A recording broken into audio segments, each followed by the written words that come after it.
આ તરફ વાત કરીએ અમરેલીના મોણપુરમાં નર્મદાના નીર પહોંચ્યા છે.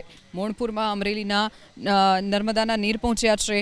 જિલ્લા પ્રભારી મંત્રી જીતુ વાઘાણી અને ઉર્જા રાજ્યમંત્રી કૌશિક વેકરિયાએ સૌની યોજના લિંક 4 પેકેજ 5 હેઠળ 27.84 લાખના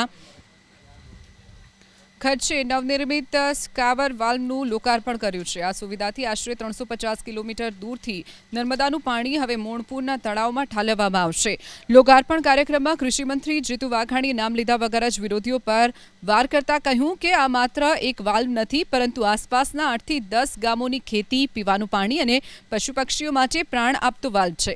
કૌશિક વેકરિયાની સક્રિયતાના લીધે ખાસ કેસમાં મંજૂર થયો છે. આ વાલ્વ હવે વર્ષો સુધી ખેતરના તળ ઊંચા લાવવામાં અને ચેકડેમ ભરેલા રાખવામાં મદદરૂપ થશે.